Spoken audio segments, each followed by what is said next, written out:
All right, so this video is going to talk a little bit about what we call bias theories of racial inequality or ethnic inequality. It's a little bit different than what we were talking about in the previous video, which was deficiency theories. Bias theories are explanations that blame inequality and the secondary status of subordinate groups on prejudiced attitudes among the dominant group. In other words, bias among members of the dominant group is the reason for the oppression of members of secondary or subordinate groups. These are empirically better supported than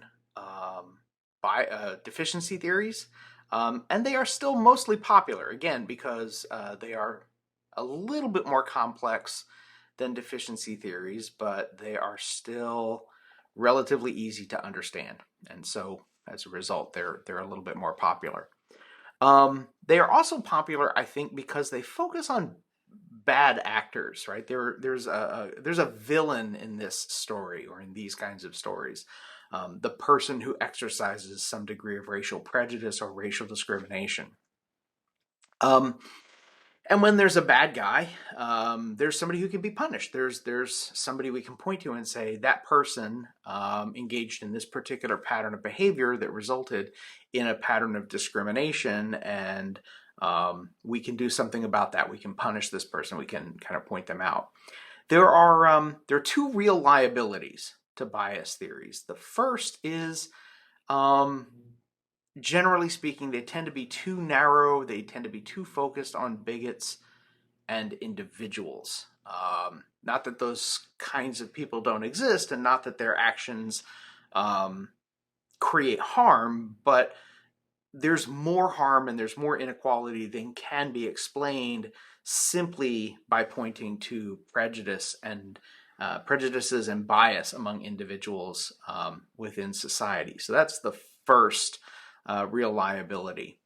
The second real liability to bias theories is the degree to which they get embraced then ultimately allows white people to end up defending traditions and practices that are harming people of color, right? By saying that, there isn't really a structural element to discrimination and inequality, that it's all individuals engaging in acts of discrimination. It's very easy for those structural conditions that create ongoing patterns of racial and ethnic inequality to ultimately be sustained, right? So that's a real problem with the degree to which these theories get embraced. Not because they're wrong necessarily, but because they don't really explain the majority of inequality, right? And we should absolutely stamp down on the inequality that can be accounted for as a result of bias, but simply weeding out bias isn't going to solve the problem. It's not going to end the pattern.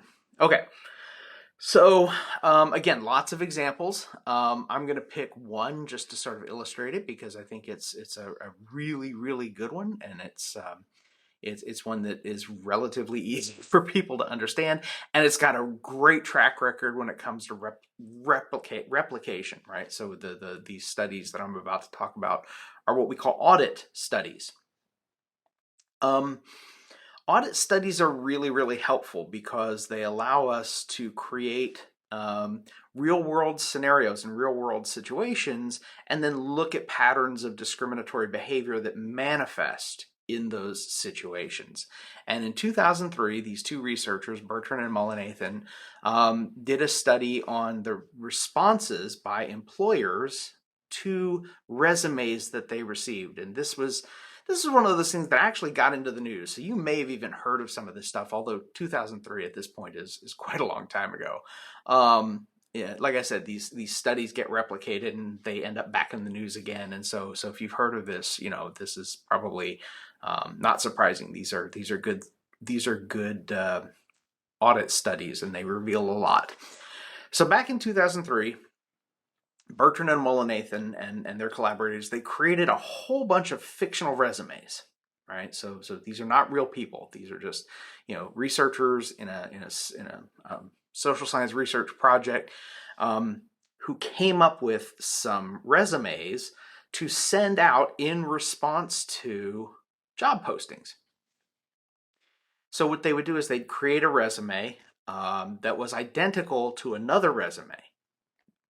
Only difference for most of these was the name, right? Sometimes they would change the address too, and I'll talk about that in just a moment. But the primary thing that they were changing was the name, right? So they would use white sounding names, and they would use names that sounded more black. And it turns out that resumes sent to potential employers with white sounding names received 50% more callbacks than identical resumes sent by so-called black applicants. Again, no actual applicants. These are just documents that are identical in every way.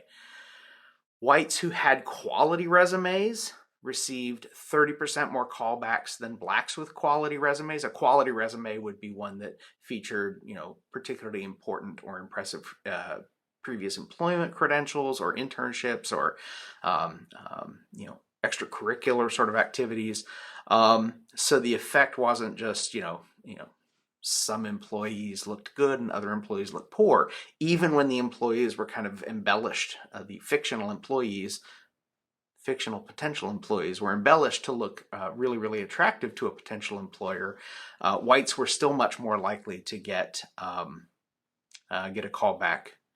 The only place where the racial effect kind of went away was in applicants with better addresses, right? So if you came from a more prestigious community, a more wealthy or affluent community, the racial effect almost completely vanishes, right? So that employers are comfortable hiring white employees and black employees so long as they come from particular neighborhoods or communities.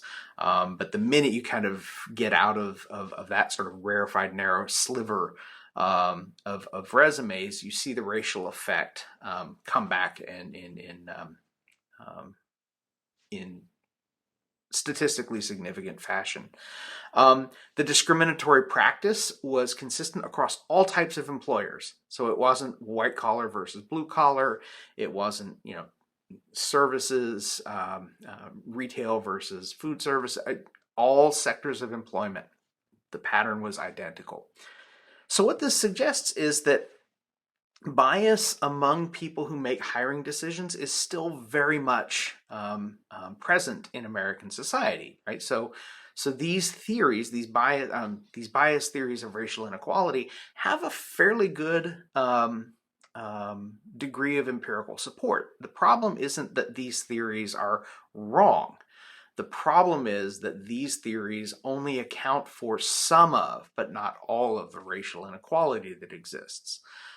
So that's the reason why these are kind of still not considered to be as rigorous or as valuable as what we're going to see when we talk about structural theories of inequality. But they are important, right? Because they do reveal the degree to which bias and prejudice is still present among members of the dominant group and the way in which that has a material effect. A number of people have come out and replicated these studies, and they've done variations on these studies. Deva Pager, who I want to say is I'm not even going to say because I can't say for sure. I can look up what her institutional affiliation is, but Deva Pager very famously did a similar kind of audit study in which she discovered that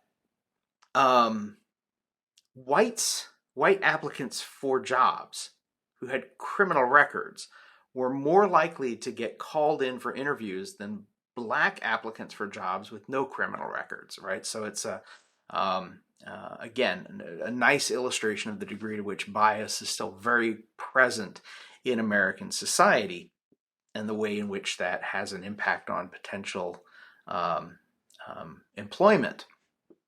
But again, it doesn't account for all of the inequality that it exists. And in many ways, the structural theories, which we'll talk about in the next video, go a long way toward explaining why bias may still be relatively entrenched in the minds of the people in the society.